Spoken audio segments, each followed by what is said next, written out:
देने जा रहे हैं। आप लोग का अच्छा लगेगा तो लाइक करिए, सब्सक्राइब करिए, कमेंट करिए। गौरा के बौरावा दुल्हवा सबके दीवाना बनवले बा। गौरा के बौरावा दुल्हवा सबके दीवाना बनवले बा। सबके दीवाना बनवले बा, हमहू के दीवाना बनवले बा।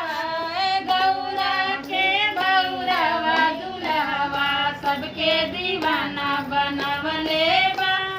गौरा के बौरावा दुल्हवा सबके दीवाना बनवले बा।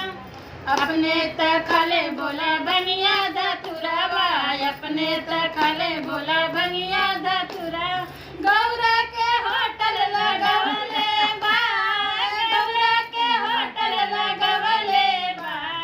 गौरा के बौरावा दुल्हवा सबके दीवाना बनवले बा। गौरा के बौरावा दुल्हवा सबके दीवाना बनवले बा। सबके दीवाना बनवले बा, हमहू के दीवाना बनवले बा।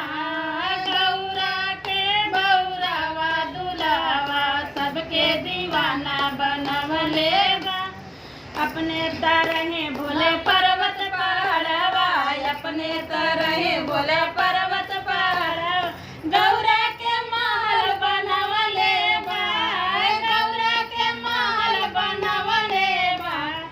गौरा के बौरावा दुल्हवा सबके दीवाना बनवले बा। गौरा के बौरावा दुल्हवा सबके दीवाना बनवले, सबके दीवाना बनवले बा। हमहू के दीवाना बनवले बा। गौरा के बौरावा दुल्हवा सबके दीवाना बनवले बा। अपने तो चढ़े बोले बसा बैलवा, अपने तो चढ़े बोले बसा बैला। गौरा के कर मंगवले बा, गौरा के कर मंगवले बा। गौरा के बौरावा दुल्हवा सबके दीवाना बनवले बा। सबके